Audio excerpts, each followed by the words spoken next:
जय श्री राम। श्री रामचरितमानस के सुंदरकांड में हमने सुना कि हनुमान जी और श्री रघुनाथ जी का संवाद होता है और फिर श्री राम जी सारी वानर सेना को बुलाने का आदेश देते हैं।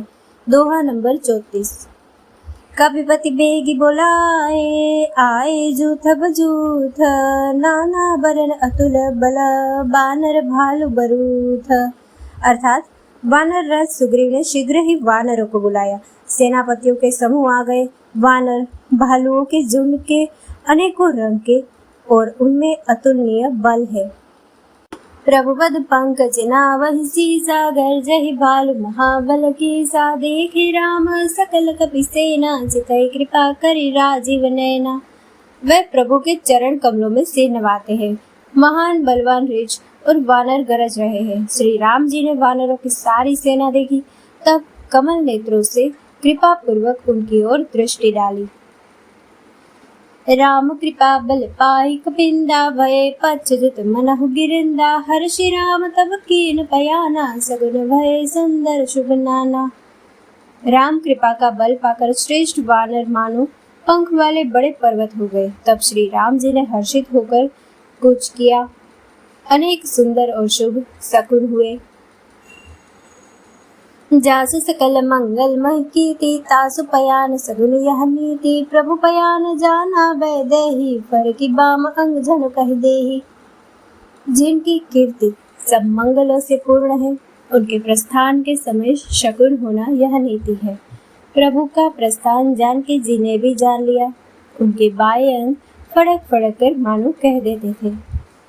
जोई जोई सगुन जान की ही होई, असगुन भय रावण ही सोई, चला कटक को भरने पारा, गरजहि बानर भालु अपारा।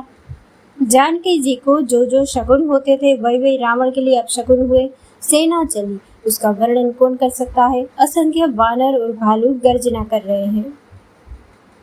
नख आयुध गिरिपाद बुधारी, चले गगन महि इच्छाचारी, के हरिनाद बल कपि करहि, डगमगाहि दिग्गज चिक्करहि। नख ही जिनके शस्त्र है, वे इच्छा अनुसार चलने वाले रीछ वानर पर्वतों और वृक्षों को धारण किए कोई आकाश मार्ग से और कोई पृथ्वी पर चले जा रहे हैं। वे सिंह के समान गर्जना कर रहे हैं। दिशाओं के हाथी विचलित होकर चिंकार रहे हैं। चिक्करहि दिग्गज लोल, महि गिरि लोल सागर, खर भरे मन हर्ष सब गंधर्व सुर मुनि नाग किन्नर दुख टरे, कट कटहि मरकट बिकट भट बहु कोटि कोटि न धावहि, जय राम प्रबल प्रताप कौशल नाथ गुण गण गावहि। दिशाओं के हाथी चिंकारने लगे, पृथ्वी डोलने लगी, पर्वत चंचल हो गए और समुद्र खलबला उठे।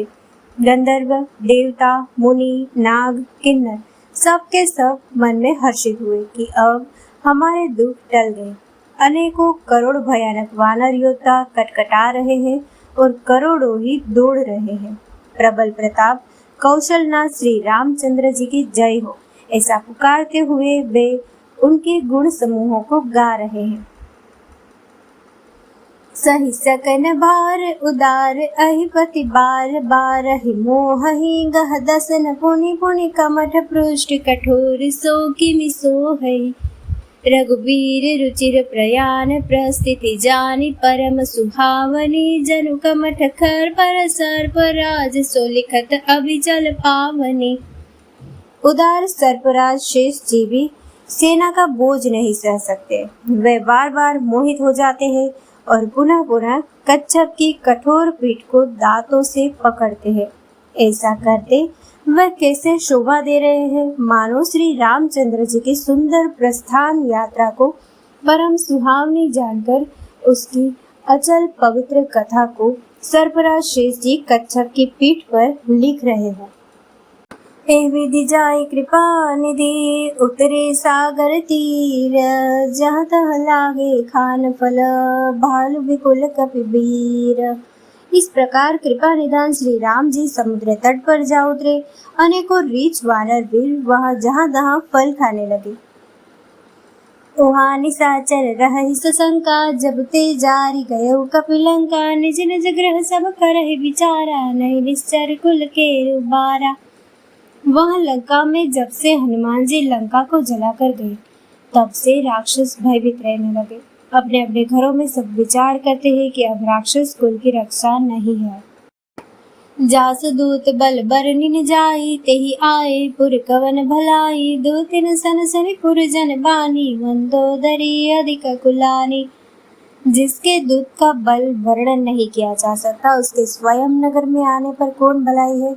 हम लोगों की बड़ी बुरी दशा हो गई। दूतियों से नगर वासियों के वचन सुनकर मंदोदरी बहुत ही व्याकुल हो गई। राशि जोरी कर पति पग लागी, बोली बचन नीति रस पागी। कंत करश हरि सन परिहरहु, मोरे कहा अति हित ही अधरहु। वह एकांत में हाथ जोड़कर पति के चरणों लगी और नीति रस में पगी हुई वाणी बोली, हे प्रियतम, श्री हरि से विरोध छोड़ दीजिए। मेरे कहने को अत्यंत ही हितकर जानकर हृदय में धारण कीजिए। समुझत जास दूत कई करनी, स्रवई गर्भ रजनी चर घरनी। तासु नारे निज सचिव बुलाई, पठबहु कंत जो चहु बलाई। जिनके दूत की करने का विचार करते ही राक्षसों की स्त्रियों के गर्भ गिर जाते हैं। हे प्यारे स्वामी, यदि भला चाहते हैं तो अपने मंत्री को बुलाकर उसके साथ उनकी स्त्री को भेज दीजिए।